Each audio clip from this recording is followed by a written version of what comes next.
Lesson 3. Maximizing Communication. Understanding personalities and how to assess them. Welcome back to another lesson on mastering the art of communication for influence. In our last session, we nudged you to visit to uncover your unique personality type. While the exercise might have been intriguing and, at times, a tad unsettling, it's essential to remember that personality tests are not definitive predictors of success or happiness.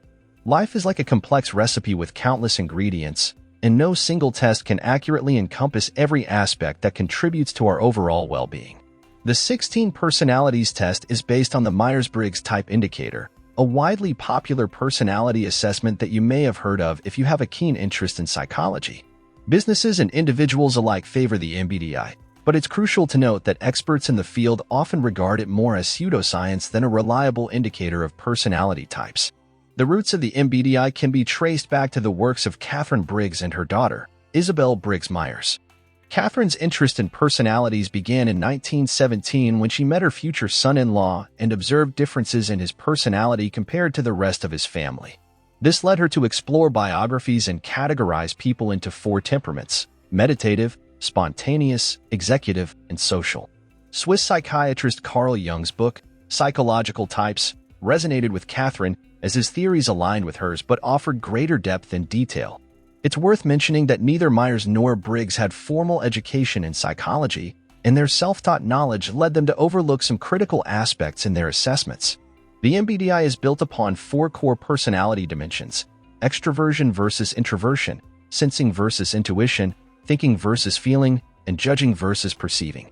However, the test's binary nature is one of its main limitations, as it fails to acknowledge that our personalities function on a spectrum influenced by factors such as mood, people, and environment.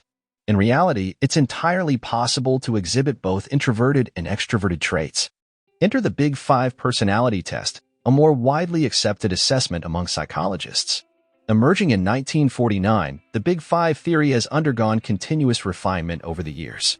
Personality psychologist Gordon Allport once identified over 4,000 personality traits, which was eventually condensed to the Big 5: openness, conscientiousness, extroversion, agreeableness, and neuroticism. By considering the people in your life, family, friends, or colleagues, and objectively evaluating them based on the Big 5 traits, you can gain a deeper understanding of their personalities.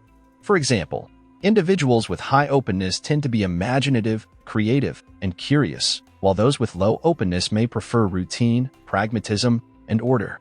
Understanding someone's conscientiousness can help you determine the most effective way to communicate with them. Should you provide detailed information or focus on the bigger picture?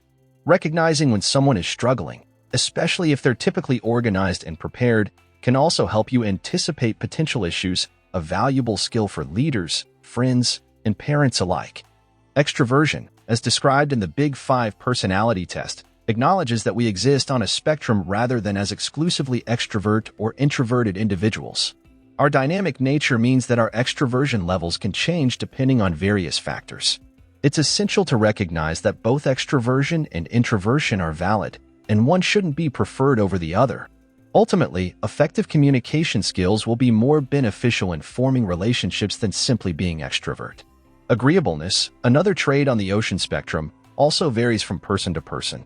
Highly agreeable individuals are often people pleasers, eager to help and empathize with others, making them valuable team players. However, it's essential not to overburden these individuals with responsibilities, even if they readily agree to take them on. Finally, we have neuroticism, which refers to emotional stability. Those with low neuroticism are generally calm and collected, understanding that worrying about matters beyond their control is fruitless. Recognizing where your friends, family, and colleagues fall on the neuroticism scale can help you adjust your communication style to effectively convey your message and support each other in achieving your goals.